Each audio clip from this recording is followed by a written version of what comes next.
I read this morning that in a spirit of goodwill over the holidays, the United States has decided to take the vice presidents we've had and put them on programming jobs so that people can see what it's like to really program, and even vice presidents can program. In fact, they put them on their own Twitch channel. One of the vice presidents likes playing the bongo, like he codes.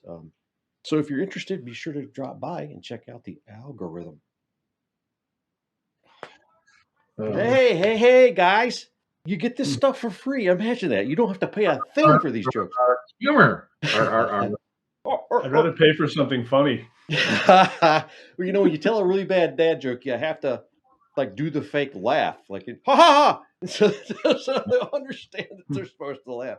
Okay, before we start, I am Daniel Arkham. This is Nerd Roundup. If you've never been to a Nerd Roundup before, you haven't missed a damn thing in your life, but we're happy you dropped by today.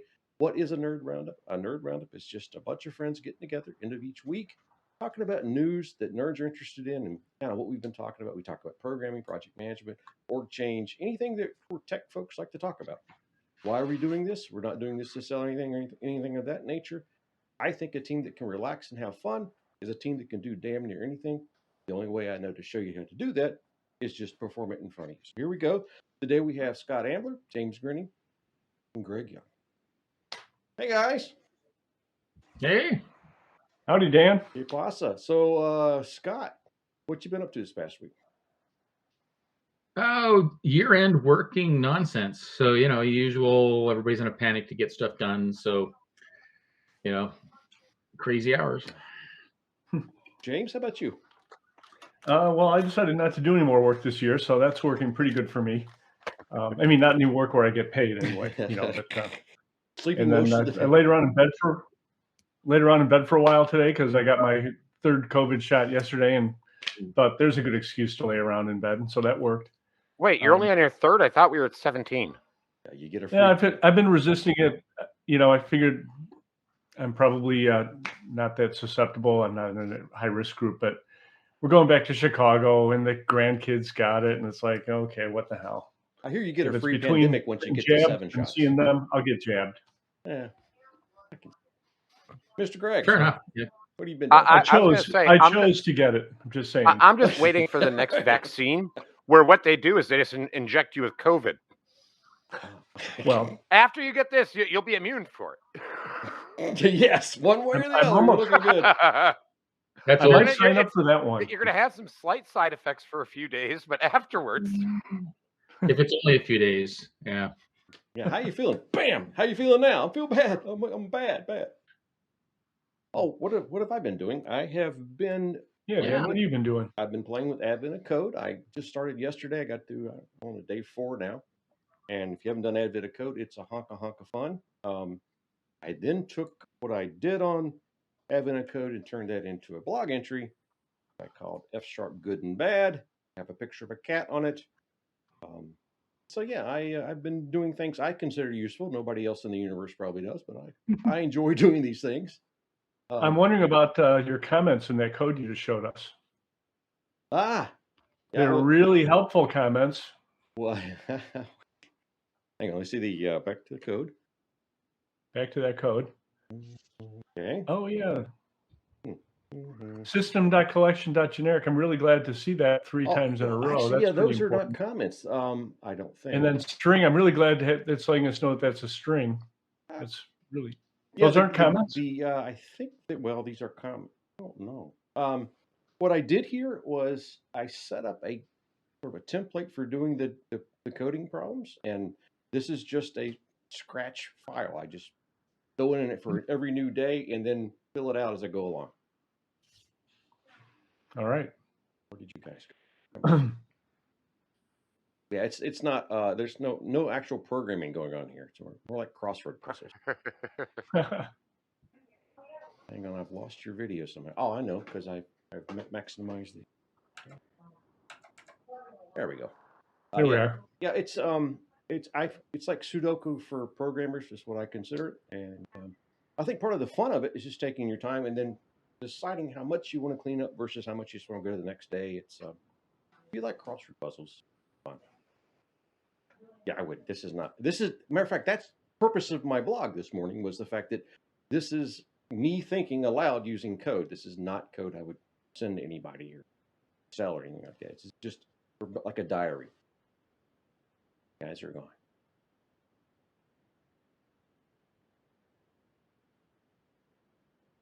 And they're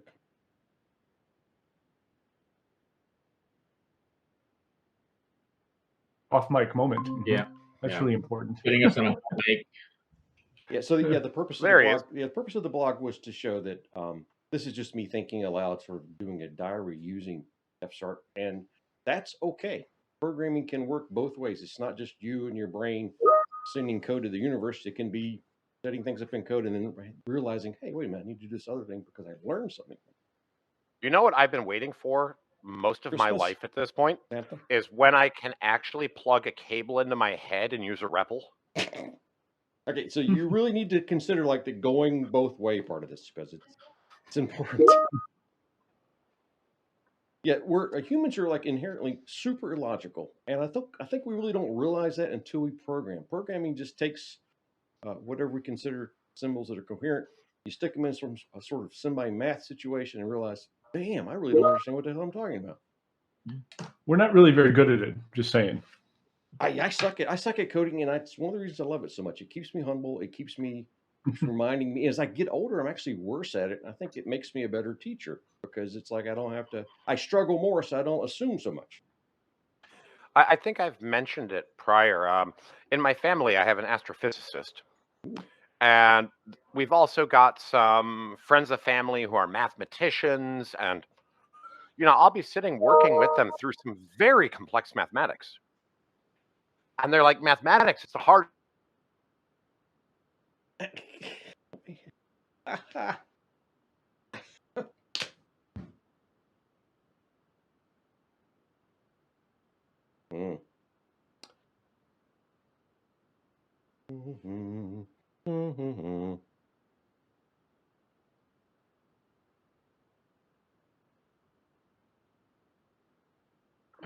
And it probably is pretty hard, though, to be fair to them. But Oh yeah, I'm sure it is. Harder than it looks. That's there's one thing I've learned. Working in different domains, it's always harder than you think. No doubt. The ones that tend to be the hardest are the ones where correctness is highly important. Yeah. One way of looking at this, I'm not plugging the book, but I go over it in my book, is that math is context free. 1 + 1 = 2, and it doesn't mean anything in the real world whatsoever. It's nice that it means apples, but it's just a symbolic set that's coherent, computable system. It's a set of symbols. Human language is completely context dependent. Nothing really means any damn thing. And so when you code, I call it applied philosophy because you're really having to take all this fuzzy human ideas and put it in something that's rigid and formal. And that can be painful for a lot of folks.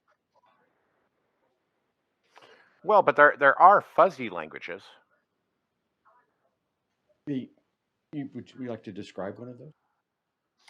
Oh, fuzzy languages. They're more of a toy. They're for fun.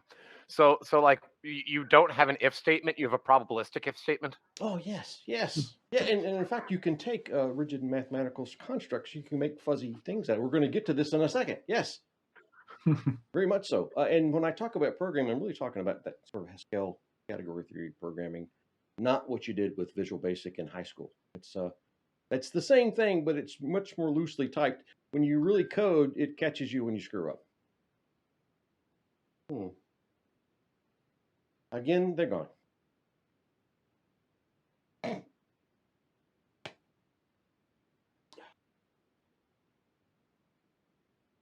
He's no clue. And the thing is, people watching the video now wonder what happened to us. Yeah. Well, no, why are these guys talking to each other? The gremlins are angry, but I think it's Canadians. I really think the problem here is Canadians. There's got to be like Canadians. A hockey game would have broken out by now. But are they Newfie Canadians, French Canadians, or West Coast Canadians? There's a massive difference here. Yeah. Well, if it's the Newfie Canadians, then we would have been in the fuzzy land way earlier. But we'd all be drinking. Well, no, we wouldn't have understand a damn word they were saying. That's what I'm saying. It's fuzzy. Take off, eh? Yeah. Well, Jack and Rabbi. I actually have relatives in Newfoundland, and I can't understand most of them. The more beer I And drink, what's the more sense he interesting is makes. that my relatives in Nova Scotia, who are much closer to Newfoundland than I am, they also struggle to understand some of their relatives in Newfoundland, Yeah, and they cold hear that accent on a far more regular basis than I do. cool country One is of very my near here, good and you same friends thing. when I lived in Vancouver was a Newfie, Oh, cool. and Fun. he had been out of Newfoundland long enough that he was at least comprehensible when he wasn't drinking. So like 10, 15 minutes a day. Yeah, it's Yeah, all pretty over. much. But once you got a few beers in him, like the Newfie came It's out. all over. Oh yeah, it's all over. My first work day in Canada, the girl next to me stuck her head over the cube and said, "Don't mind me, I'm a frog."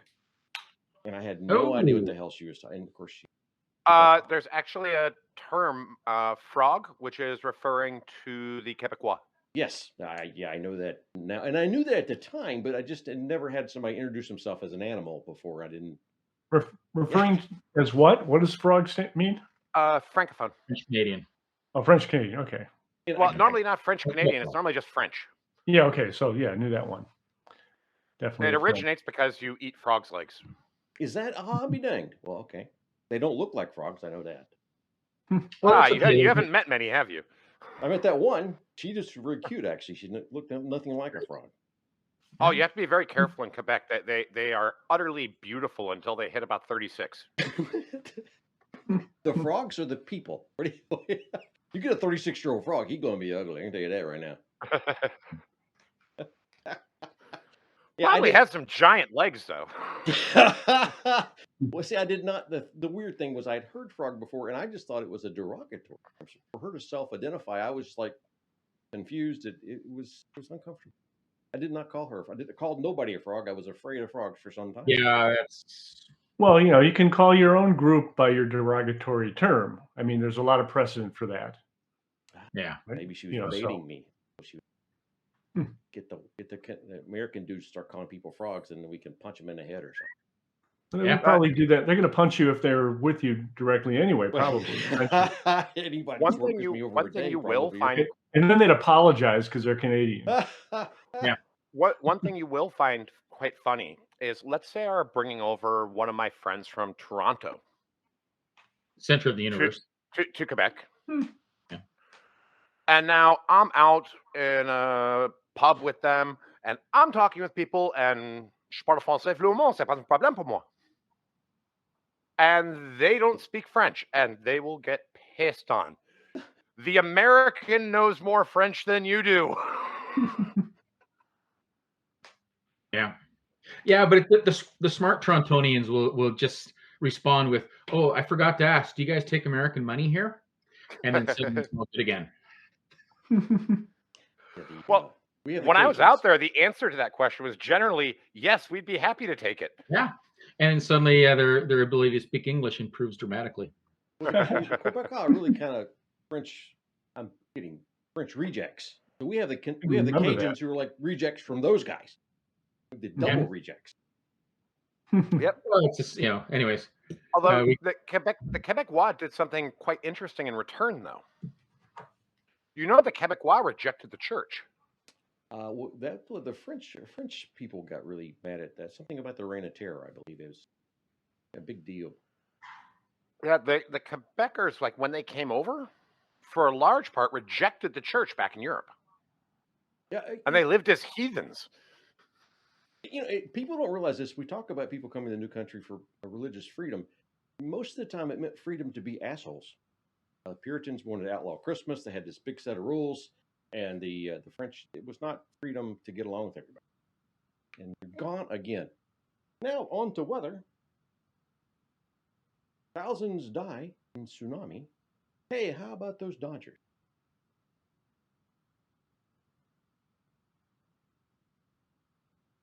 We're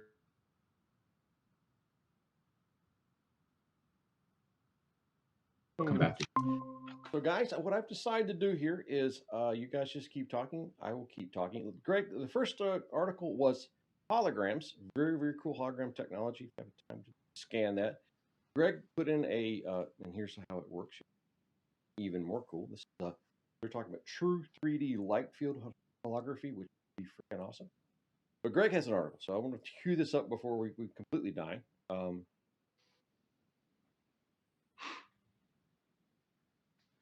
Different types of holograms, huh? Yeah, that's really cool stuff. They're talking about true holograms, and my question is, if you have a true hologram that looks like a person, I mean, what would you do with that? Like put it in the corner of your room, or how would you change this TV into more like a play? Would you have like little tiny people running around? Well, and that's where I think we're going to end up with a lot of production coming forward. Is it will actually be you have a device and then two people walking around. Be like seeing a play, pretty much. Yeah. So. Well, if it was you know what they say, it's the old new thing. Yeah, it's going to change a lot of stuff. I think it's going to be weird. It's going to be hard to do, but it's hard to 10 billion pixels. Oh, they're pushing a ton of pixels. You can be sure of that. They compared it to 2K, 4K, 8K TVs, and well, they use a lot of pixels. Cake. It's a birthday cake configuration, so they just stack somehow or another display out. John. We're having meeting from hell today, so if it drops a bunch of times, just continue talking to yourself or whatever. It's okay. Yeah. Fun of Dan is what really happens, but yeah. You need to use Zoom. It works. Just saying. I'd like to use Discord. I was on Discord this past week. It was pretty cool. So Greg has an article. But anyways, on the hologram thing, it might not work from Daniel's though, because he's in the middle of nowhere. Hey, we got all kinds of tubes out here. We got all kinds of stuff we can do to the net stuff. You got vacuum tubes? Did you say? Okay, great. Yeah, that's what the whole house was on. Oh, good. Greg, explain, please, the analog computers. Yes. So basically, the very core of things is instead of running with capacitors, you're essentially running with resistors.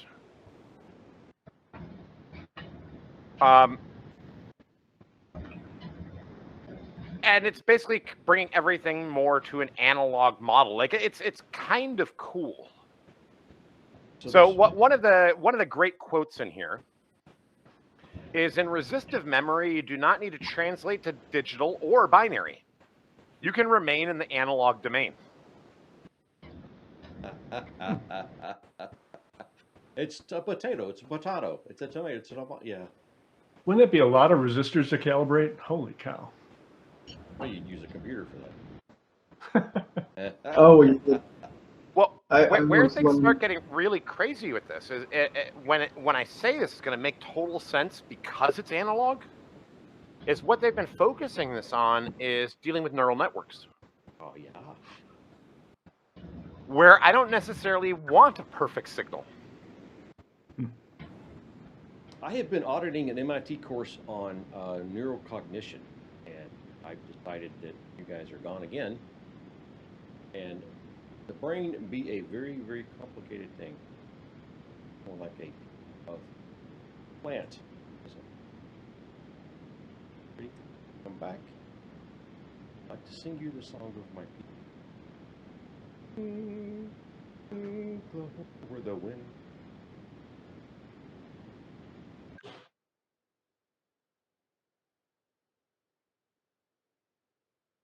Make lots of them and throw some away for recycling back into new ones than to actually make them properly. So yeah, the company I used to work for used to make a device to trim lasers, so you'd make them physically a little too big, and then you would hone them into exactly what you needed them to be electrically within the tolerances. Cool. Laser trimming. Anybody heard anything about the MEMSistor? Should do that with software features. Sorry, I was just saying we should do that with software features. Laser trimming. Can we use real lasers that actually cut things? We can use any damn. This sounds like a fantastic idea. This was on a very small scale. This was back 30, 40 years ago. That feature was horrific. You lose a finger. Oh, that kind of cutting. I wasn't thinking of that. Maybe the keyboard. So I've been auditing this MIT course on neurocognition, and after about 7 or 8 lectures, holy shit, the brain is complicated. Oh my god. You mean it's not just a sigmoid function? We're nowhere near, but what we think of neural nets is just not even close. Not even. Yeah, I remember something like a month ago. Oh, speaking of, I think I might have mentioned some other show, but my wife's doing a crossword puzzle, and she, the clue was, unit of capacitance or something like that.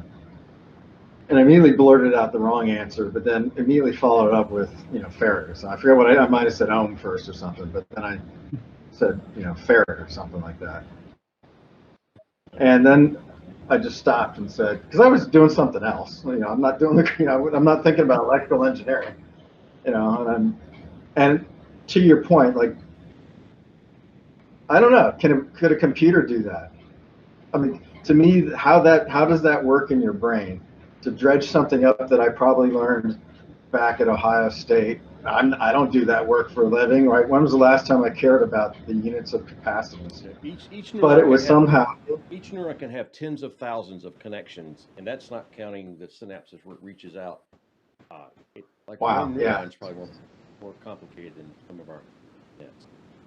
So Ohm and Faraday were probably sharing a bunch of connections. If you're looking for some interesting work on this, what you want to look up for research papers is associative memory. Yeah, it sounds like what it was somehow. Yeah, that sounds like what this is. Yeah. But there's been a lot of research into this. So you generally start off with, let's just call it a tree or a graph.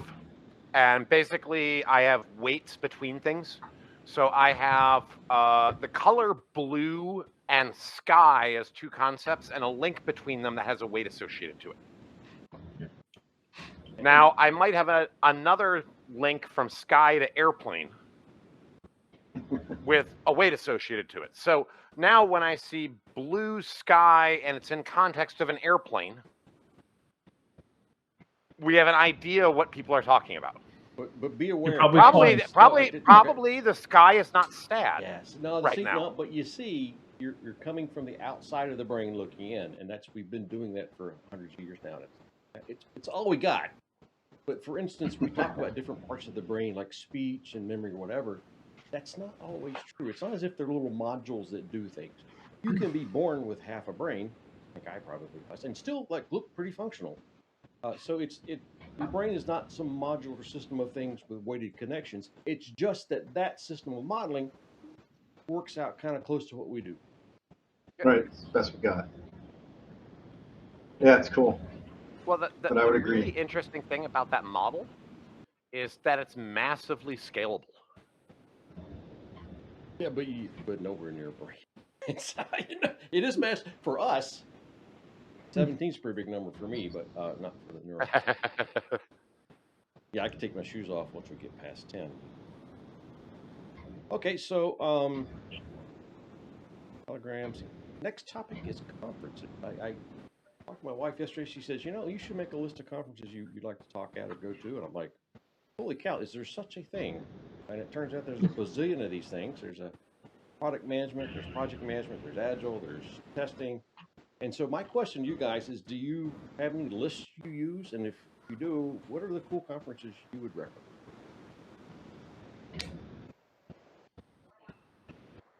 There's none on Antarctica. There is one going to the North Pole. I've mentioned it before. There is one going to the North Pole. A conference. Of a Santa thing, or You got a cruise ship? No. Yes. Santa product management. Plants with dogs. in Soviet Union, Santa. Get the that. Europe. Screw that. Yeah. Well, remember there used to be the geek cruises. Did any of you speak on those years ago? And it was a cruise ship. They did Hawaii and Alaska and a couple others. But it was great, and there were There's only one problem I had with the cruise conferences. Most of the sessions were complete rubbish, but the discussions afterwards were great. Oh, Well, we can change. the geek cruises, they nailed, at least the ones I went to, they nailed it. They had an amazing Java one back in the day, and and there were solid talks. No! What tended to happen was, and I've seen this at many conferences. Even the speakers were out at 3:00 in the morning the night before their talk. But Isn't there that was great required? discussion with everybody at 3:00 in the morning before their talk. My first year going to Agile, I think it was 2008 or 9. I go to a session, and the guys came in and laid down on the table. And we're like, oh man, what a night! It was just emoting, and of course we kind of took over, but it was like, wow. I will not say who the speaker was, but at one of the conferences I was involved with, the speaker had not gone to bed yet. And was up for their talk, and they did their talk, and it's like I'm having a chat with them afterwards going, you realize you were slurring your words, right? But the talk actually went over well. Like, what he said was quite good. Oh, no, that's twice on that. He was slurring his words a bit, but he was okay. Speaking of Java, a good friend of mine, Heinz Kavitz, who's a super Java expert. He has been blogging for like 20-some years. He lives in Crete now, and he has not yet taught a class on, I think, Antarctica. And I suggested, oh, well, we could do a cruise down there and do. To your point, Scott, he wasn't interested, so we could get on that. I mean, it's kind of expensive to get down there, but John, anyway, I thought it was I'm funny. your Huckleberry. So, James, the last time I was up to see you and Bob, I think you were talking about some conference in Europe. It was like 4 or 5 letters, like CVVT or Q. It was a weird name for it. It would be really, really geeky. Does that ring a bell? Agile on the Beach, or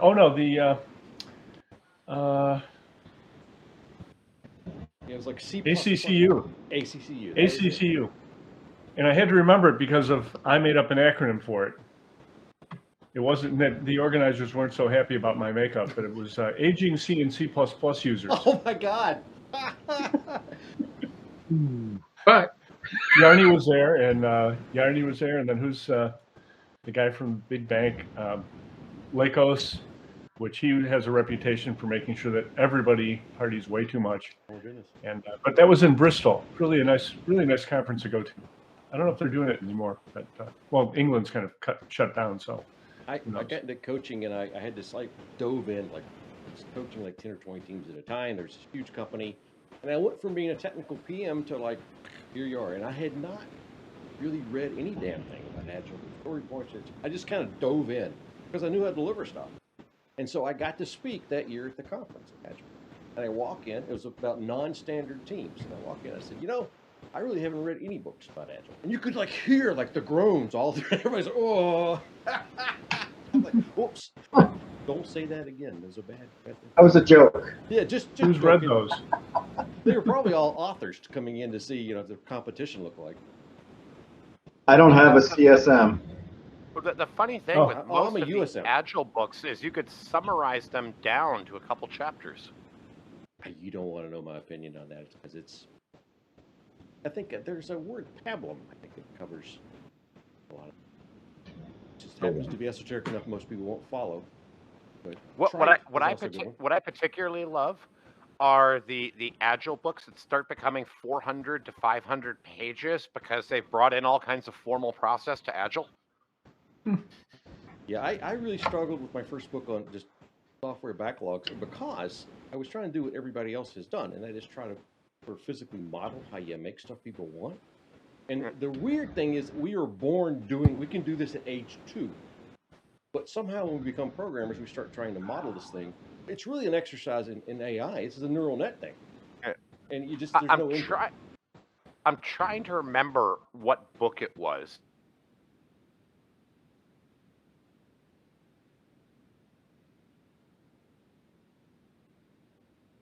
And this is the time the alien overlords take over the Earth.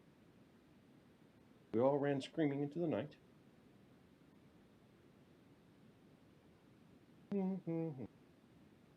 It's odd. Really weird. You know, my videos froze up as well.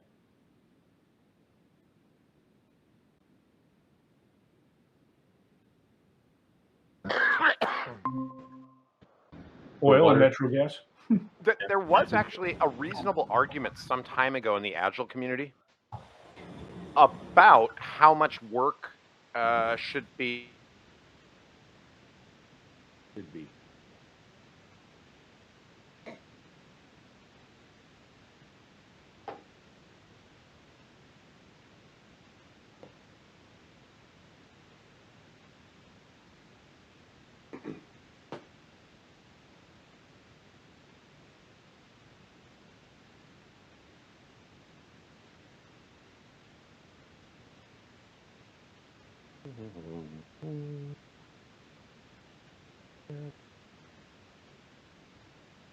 You know when something's sufficient. And the challenge is that there's factors, you know, if you actually dig into it, there's factors that push you towards more detail early on, but there's also factors that push you towards less detail early on. And many of them are qualitative in nature. So it gets down to it depends, and you're going to have to make an experience-based decision, which then blows everybody's minds when they're looking for predictable. So how much per day do you normally charge to come in and make that decision for them? I'm getting $5 a day. Anywhere from 2,000 to 4,000. Yeah, a lot of it to me is it's risk mitigation, and it's if you don't understand what risk you're trying to minimize or mitigate by doing more, then you're just doing more. And a lot of times, siloed organizations, you have someone who does UX and have somebody who does the business requirement document. You'll get excess because that's what they do for a living. They don't do the holistic delivering value. You ask a bricklayer to, they're going to lay bricks. So I think it's. I think the risk mitigation is a key concept there. You know, so we've got this idea and it goes from here to there. And what are those little things? How can we see if we're insane for even trying this and hooking all the little pieces together? You know, building that skeletal slice through. How do we maximize feedback? Looking at the risks. I used to tell people I'm process agnostic. If you want to bring in the CMM book or the SAFE book or the DA book, you bring whatever you want into the team. No. That SAFE book hurts when you get no. But we're all going to dynamically tailor what we do. So you can bring the book in and we can just say, hey, these are pretty cool topics. We're not doing this. But the reason you can bring it in is not because I'm bullshitting you. It's because it's risk management. These are good ideas. Maybe this is a big risk we need to consider. And so, please bring in more and more stuff. It's good. The other side of this, and I know Scott's dealt a lot with this, is it's very different when we're talking about 200 people versus 15 people. Yeah. Well, but it's also, how risky, I don't hate to say it, but how risky is it? Like, if I'm putting together a web page, who cares? If I'm building medical software, I should probably be reasonably concerned. So that's the fundamental challenge. But it's not really risk mitigation. It is when you look at it from the point of view of a single risk. But the problem is when I mitigate risk A, when I do something to mitigate risk A, or at least to reduce risk A, suddenly I'm turning up the lever on risk B. And so then it ends up being a portfolio of risks. And what can I live with?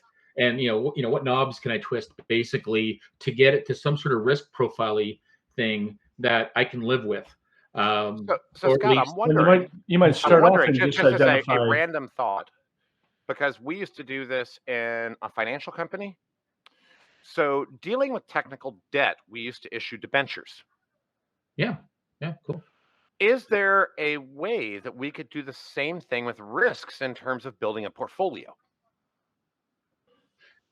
I've played with this, and the answer is yes, you can do it, but it's a tad onerous because you've got maintenance issues and stuff like that. Because the thing is, you get this horrendous number of relationships between the risks. because as you go out in what concerns am I interested in, then everything every knob, how many knobs have I got? Every time I twist a knob, it affects something else. I twist this, it affects something else. See, it's just this complex system, and it blows. Yeah, organizations learn from the bottom up. They tend to want to control from the top down. And so if you're not careful, you end up doing this who can think of risks and make them sound really scary game. And that can lead you down to a lot of process. You don't. Yeah. Well, and it's not, and the thing is, it's the risks are there, right? Like this. So in DA, we help you make choices between strategies, basically, and underneath all. So this is what's happening on the surface, but in behind all this, you really are fiddling around with risks, and if we're mitigating risks or exasperating risks, depending on what's going on. Both, actually. So what happens is, when you start looking at the details just spin out of control on you. So because of the nature of the beast. And when you address one risk, it likely leads you to new risks. Well, that's it, right? And they're all connected, and they all you can see so many in the beginning, and then as you start to take it apart and get new ideas of how to solve that problem, then you're addressing new things. If we'd done it all before, it'd be pretty easy to say how long it's going to take. But usually you're not doing it the same thing. I will come back to this as, could I model this set of risks as a portfolio? Yeah. And then basically, as we're changing things, this is the same as me changing my portfolio in a trading aspect. That is exactly what it is. You're describing a PMO, really.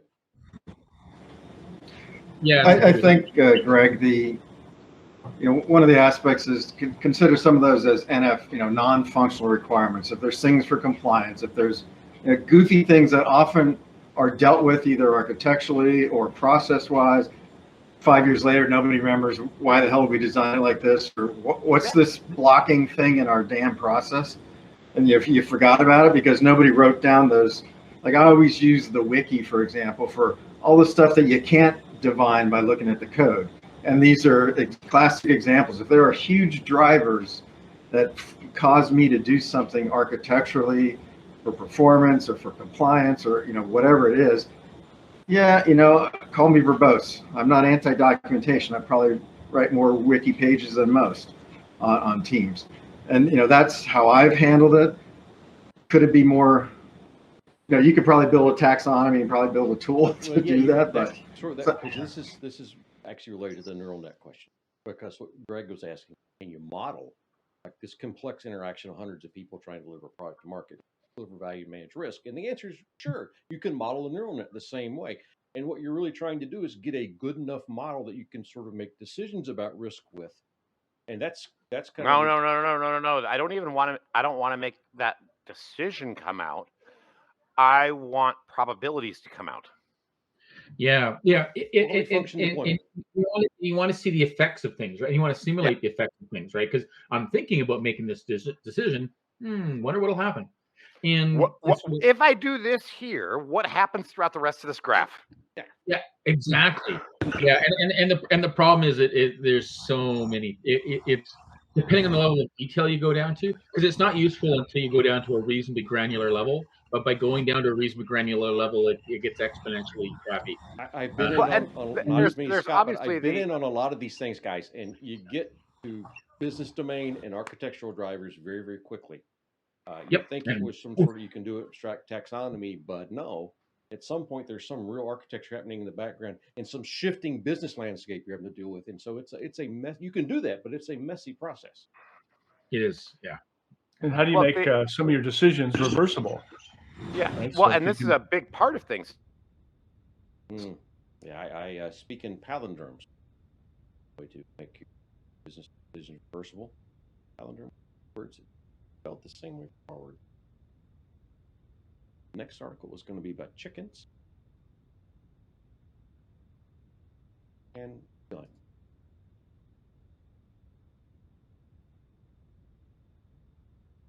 Forward. This is actually like a really good metric of them. I'm completely unsure how we define it, but providing we can, this would be a great metric of them. Well, it gets back to Scott's talking. A lot of it is qualitative and subjective, and it's experience about what's going to bite me in the ass. Do I need to worry about a million hits per second before I'm even sure that anybody gives a crap about my product? No. Is that going to get there someday? Yes. Do I need? Yeah. So, as an engineer, we learned long ago to treat things, systems thinking, holistic, especially aerospace. You wiggle one part of you want to go faster? Okay, well, we're going to not go as far or carry less bombs, right? You can't just wiggle one part. So for me, it's a natural, always building that mental model, always building that system view and documenting it with UML and other things. But to other people, I'm not sure if that resonates. The whole risk. Yeah, just to underline that you're modeling this on a running system, so you don't build one model to do them all. Having said that, there are patterns of behavior that fine, but you're never ever going to nail. If you could nail how a company delivers a product, a robot would be doing that. They wouldn't be a company. Risks are often really personal. It's like, what does your team not know about? Rather than, what's not knowable. A lot of things are knowable. Right. And then if you don't have the skill on a team to do such a thing, and I remember, I've got a recent memory of one of these, and we're trying to figure out how to work these IoT radios into a system, and we don't know anything about it. And so there's a risk you got to go and address right away. Otherwise, you're finding out that you're crazy for even doing anything. Or and James, you're giving me flashbacks to Broad Vision. To what? Broad Vision. Yeah, and it's usually the unsaid risks that, or the risks that you really you know of, but you can't really put down on paper. It's like I was working with a government agency a while ago, and they have a very serious risk that the politicians make decisions, and which isn't the greatest thing to do. So they're working, and they know what's going to happen. It's not going to be ideal. But you can't possibly put that into your risk log. You can't, other than it's going to happen. You really can't talk about it, because that's just not a very good career move for you. So did you come up with an acronym like it's the PW feature? What's that? Well, and that sort of thing happens, but it's also or you inherently know you've got a risk that if you lose some of your better people, or some of your people on the team, you've got a serious problem. And Bob over here is an unhappy camper, but you're never gonna explicitly that kind say of risk. Yeah. One of the coolest things I've seen working with programs was when I attended my first programmable potentially shippable increment meeting for SAFE. And I know people hate SAFE, but this is basically a program level planning session where we had 10 to 20 different teams. You got 100 people in there. God damn. And the thing is that with that many people planning at one time, you end up seeing all these connections that nobody's tried. So talk to management beforehand. Their idea, what it was, and they're completely different.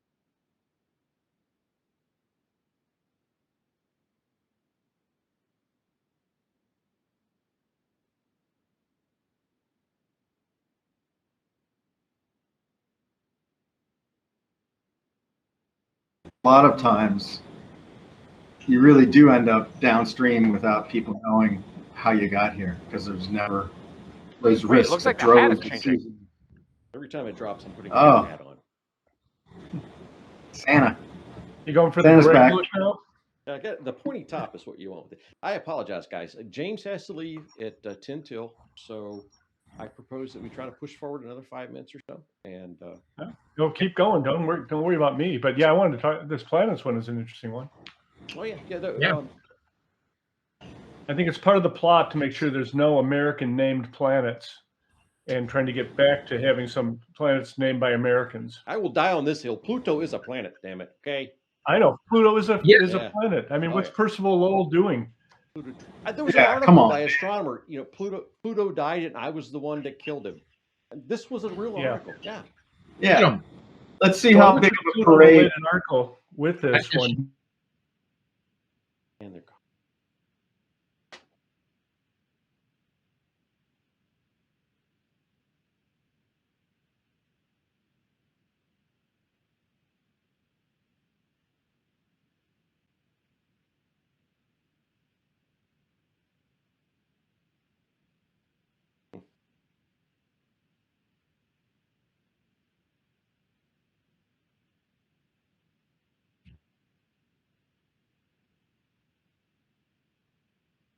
Charn. Yeah, those two. What's the other one? Like Mackinac or something like that? Like I literally have no idea how to pronounce it. It's written as make. Which sounds like something which sounds like something I would be typing if I had an absolutely horrific job. Make. Make. Yeah, I think we should have 30 or 40 planets. I don't see the argument where that's a bad idea. Well, if you're a grade school student, has to memorize all these things. That's that might be a little excessive. The astrologers. We'll give them names that were useful for other things as well. So, like, we'll name one of them Socrates. We'll name one of them Plato instead of Pluto. Yeah. Or actually not memorizing them. Maybe you could memorize the ones that are visible, and then the other ones. What are the principles behind deciding if something is a planet? Might be an interesting thing to learn instead. Like this article. I'm okay with that. Oh, come on. With our advances in technology, within 500 years, you'll be able to, like, go to a fair and shoot a BB gun at one. I'm sure you could. You can do that right now. It's just whether you're hitting. It just wouldn't go very far. Yeah. Yeah, you're not going to hit it. Yeah, you can't actually shoot the damn thing. You could shoot at it. Okay, so we're gonna no, because you wouldn't be shooting at it. Why? You need to shoot to where it's going to be. Yeah. It's like duck hunting. Detail. Come on, you play duck hunt on Nintendo. You don't shoot where the duck is. Apollo, they did this, right? Yeah. Unless the duck is just sitting on the ground, but here's an interesting little known fact. Apparently, did you know on the Nintendo in the duck hunt game, the second controller controlled the duck? It does, yes. Oh, wow. That greatly makes that game more playable. Yeah, and complicated. Yeah. Yeah. Well, so does and speaking of that, standing more than 3 inches away from the screen. Yeah. Yeah, the kids. It wasn't the way that played. It was the screen flashed, and it was the photoreceptor in the gun. So it wasn't you shooting the screen; it was the photoreceptor seeing the screen flash. Yeah. It would make sense. Probably watching the retrace. So you were talking about a planet, a BB shooting to the planet. Interestingly enough, not only on surface ships, but really advanced projectiles, from howitzers, and the controls for the algorithms, they actually, account for the rotation of the Earth. Yeah. Oh yeah. Not just the wind, not just like crazy stuff like that. Sniper rifle. Yeah, they shoot over a mile or two. They have to do Coriolis forces. Right. Yeah, I mean it's a long time, and if you it's like, oh yeah, if I have my camera open at night, the stars are moving even in 30 seconds. So you've got to at least know about this. So did you know that they actually sell for telescopes, and they're not that expensive, but this might be something that even one of us might buy, where it's basically a stand you put your telescope on, and it will move to match the Earth's orbit based on where you are. Yeah, I've heard of that. They're with most scopes now. Actually, they're part of most scopes. You have to align with the North Star. Yeah. So this next article, I want to get there because it's related to what John. You need to pull her. This is a Canadian who built a giant cannon.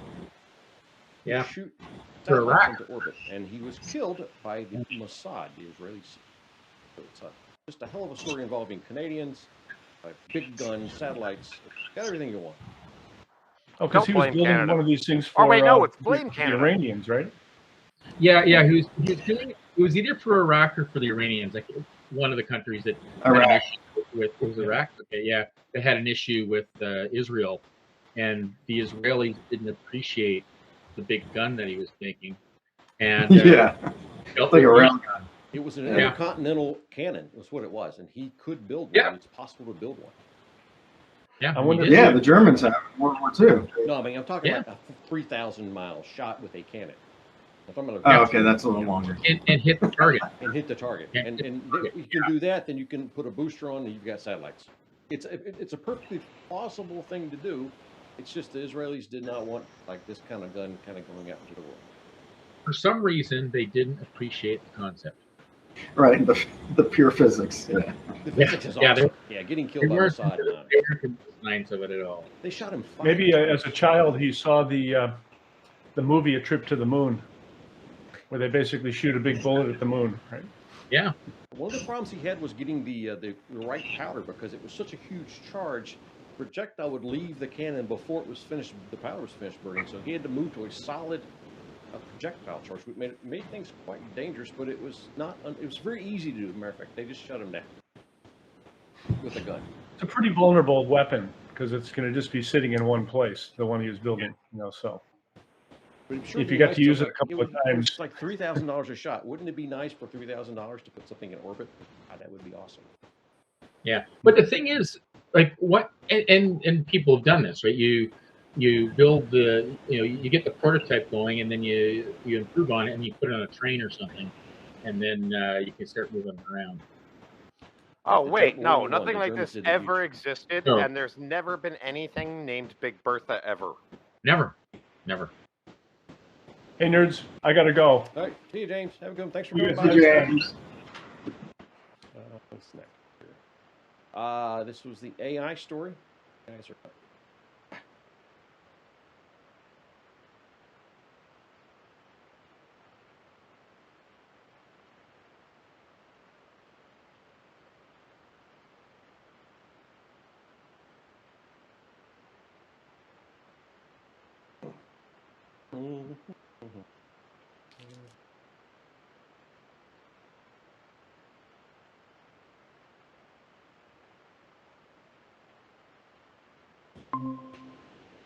Yeah, it'd be a fun toy.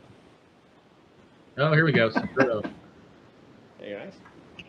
I think the number of hats Daniel goes through is the number of chunks of video he's. Yeah, I could spot the video easier. Oh, that was a sombrero. Exactly. Right. I appreciate you. I'm really sorry. This is the worst we've ever had with this show. It just amazes me that it's dropping so much. I blame the education system, what it is. So while these were cannons, the other thing about chickens and aircraft engine testing, yeah, that was something I remember down at GE in Cincinnati. That's a cool. Yeah, we did crazy testing with cruise. Scott, we had the Canadian chicken cannon earlier. We didn't talk about it, but Canadians and big cannons. Yeah, no, it's putting birds through engines generally doesn't work out well. Easily doesn't work well for the bird. Largest cannon in the world is the Canadian chicken.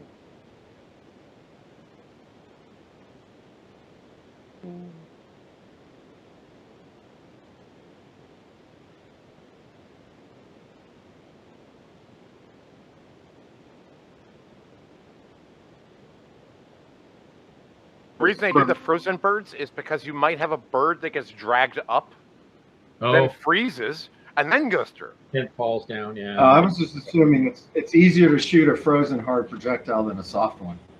I was referring specifically to engine testing.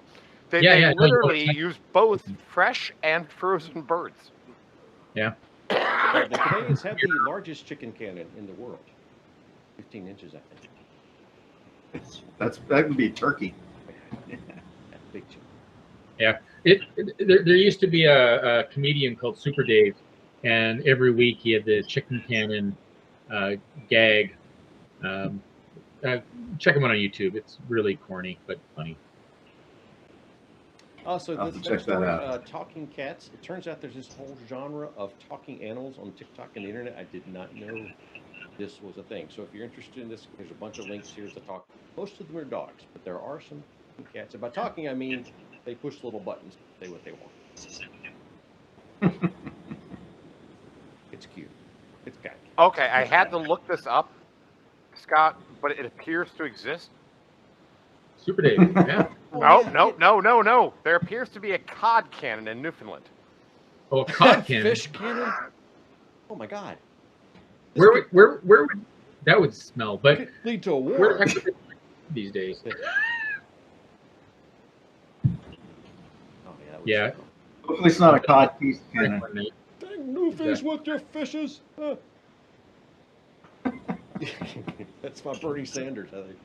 But a cod cannon might be the most newfie thing ever. Yeah. If it was powered by beers, it would be the ultimate. And does it like batter and fry it as it's going out? This is the idea we had last week. That would be impressive, but I think we're waiting on the Brits to make that work. Big enough cannon, you can cook the food as it goes through the arc. Yeah, and deliver it. Yeah, oh yeah, this is like startup central. Forget this drone nonsense. You can just shoot your fish and chip cannon at the. It's intercontinental. You can deliver food anywhere on the East Coast. Yeah. What could go wrong? What could go wrong? Like the WKRP turkey drop. Yeah. I'm guessing curry might not be the most popular dish. I would want to fire turkey. The baked potato, maybe. I don't know. It's going to be a hard sell. So the Navy is getting patents on anti-gravity and fusion devices. And this has been going for about a year. And if I can believe in Santa Claus, golly dang it, I can believe the Navy's developing anti-gravity. I'm sorry, I cannot believe this, because I can assure you that the Air Force would be right there saying, no, you cannot do this. This is our jurisdiction. Yeah, we did this already. Space Force now? Wouldn't it be their jurisdiction?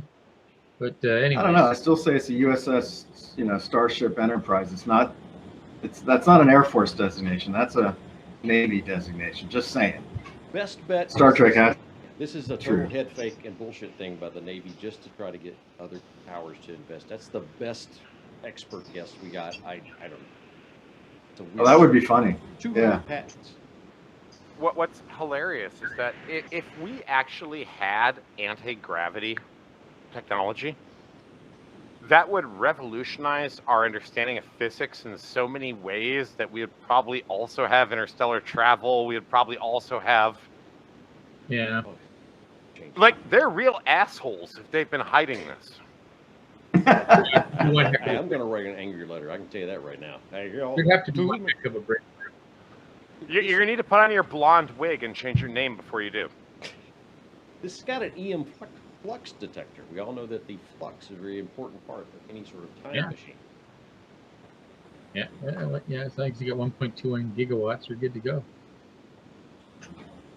I mean, they've obviously built something. They have, like I said, 200 patents. The head of naval research says that other powers are also working on this. It's important for the Navy to get patents in this area for no other reason, just to not be able to be blocked out of it by other powers. Oh, yeah.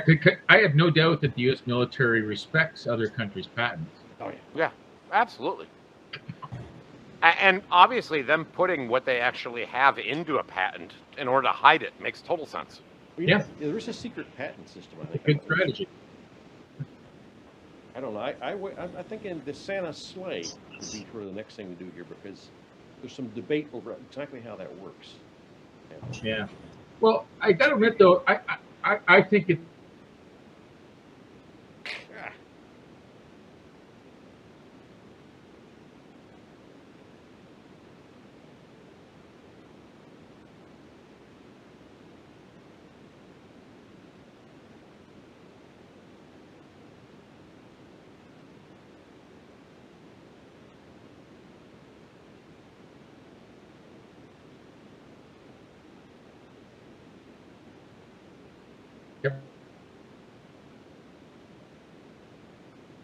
We'll be back in a minute. Players. And I'm a bit younger than at least two of you. But I watched back in the 1950s, 1960s, which was before I was born, when they had the U.S. military coming on, doing NORAD, with Santa coming across, and you know what? That was fucking cool. It was, yeah. They still do. They still do stuff like that. Some people, that is cool. If they did it way back then, that's really awesome. Yeah. Who knows? Maybe I was watching when I was a kid, and I just didn't know that. Although no, we didn't have a TV till I was in second grade. So we've been watching Christmas movies for the last week or so, and Santa's like always falling off a roof. He's getting sad and not doing Christmas. He's got the elves rebelling against him. That Santa guy's like nothing but bad luck. Every time there's a Christmas that it's in danger, and Santa's got problems. Stay away from I'm the Santa. trying to remember the name of the movie, but they did a more realistic Santa movie where the elves were actually slaves. The elves were What slaves. was it, the Kurt Russell movie? Oh my god. Yeah.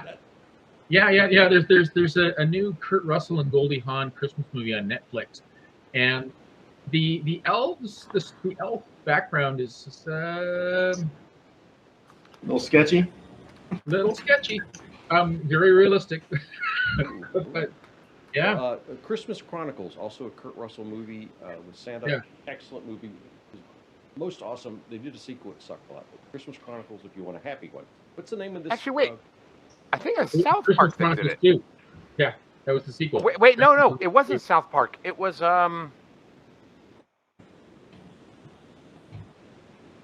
wasn't The Simpsons. It was Futurama. Mike Judge doing something else. Because they had the robotic Santa. Oh, I remember a picture of that thing. An evil robot Santa ran Yeah, a series another of vendor. slaves who. Yeah. Cool Runnings, great Norwegian film. They dig up a Santa who turns out to be like a purple monster.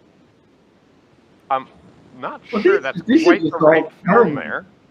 These are Yeah. terrible ideas. Yeah, Santa, Cool Runnings was the Jamaican. I was Oh, gonna say sorry, that's like rare the exports. Jamaican bobsledding team or Okay, something. well, Yeah. Santa was there too. You just Oh, didn't have a big. It was rare exports. I'm sorry. I get Santa. The Norwegians, Jamaicans, they're very similar cultures. Oh, yeah. yeah. Everybody gets confused. One of the things Well, I've learned when- from Netflix is if you go to Europe and like hang out anywhere in Scandinavia or Germany, they got all kinds of freaking problems. They got like time caves, they got monsters. It's just no good. You don't want to do that.